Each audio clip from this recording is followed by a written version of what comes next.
Avant de passer à la dernière question, n'hésitez pas à aimer et à partager la vidéo. Dernière question de Geoffrey. Bonsoir Monsieur Asselineau, quel est le philosophe qui vous inspire le plus?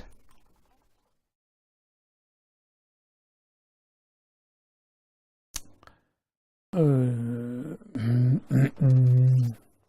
parti toujours de ces questions un petit peu compliquées parce que quand on connaît, quand on a lu beaucoup de choses, on est un peu une vie, on est un peu influencé par, on est influencé par des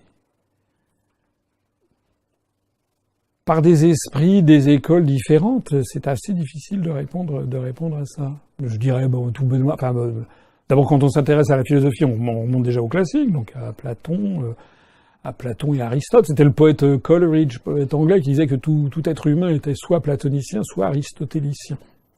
En gros, pour les gens qui ne verraient pas très bien ce que ça veut dire, Platon, c'est un peu l'idéalisme, le monde des idées, avec la caverne de Platon. Enfin, les gens enfin, les gens qui sont intéressés à la philosophie connaissent ça.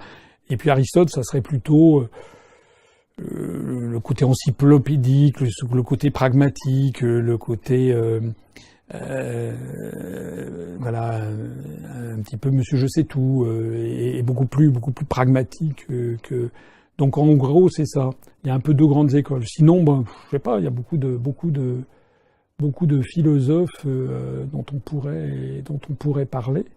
Il y a un philosophe qui, je vais pas citer les grands, mais il y a un philosophe quand même qui est, je vais pas citer, comment dirais-je,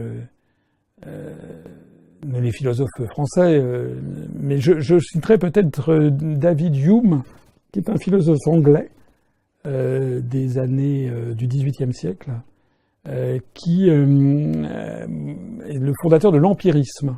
J'aime bien les travaux de David Hume. Il n'est pas très connu, mais en particulier, David Hume avait, je crois que c'est dans les essais moraux et politiques, David Hume avait répondu à la question pourquoi l'Europe domine-t-elle le monde? Et il a répondu à cette question en disant parce qu'elle est constituée d'États différents qui sont en concurrence les uns des autres. Vous voyez où je veux en venir? C'est que finalement, ce qui a fait la grandeur de l'Europe, c'est sa division. Voilà. Et plus on veut unifier ça, plus on est en train de tuer le génie européen. Voilà, c'est ça le point. Je trouve que c'est quand même intéressant. Voilà. Donc sinon, il y a évidemment des très grands philosophes dont je ne parle pas, parce que sinon ça va prêter à des interprétations politiques. Mais c'est vrai que quelqu'un comme Karl Marx, qui n'était pas du tout ma tasse de thé quand j'étais jeune, mais quand on voit certaines intuitions de Marx, sont quand même tout à fait intéressantes.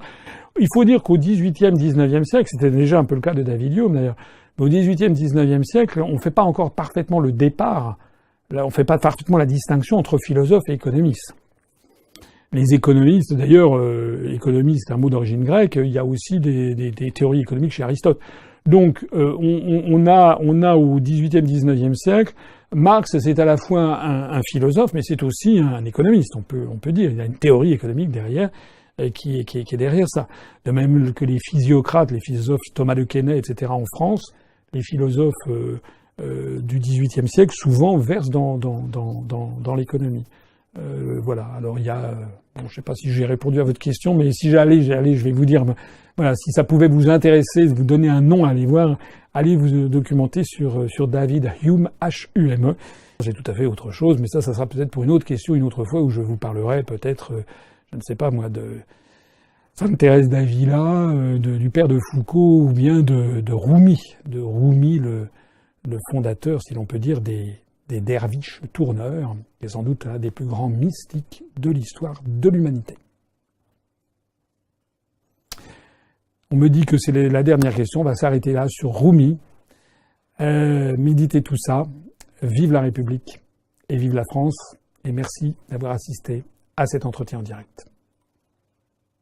Retrouvez nos analyses, nos propositions, adhérez ou faites un don sur upr.fr. Retrouvez-nous aussi sur Facebook pour partager des idées et participer au direct. Twitter pour suivre les réactions de François Asselineau au jour le jour. YouTube pour ne rater aucune de nos vidéos. Pour nous aider à rétablir la démocratie, poussez-nous, abonnez-vous, partagez.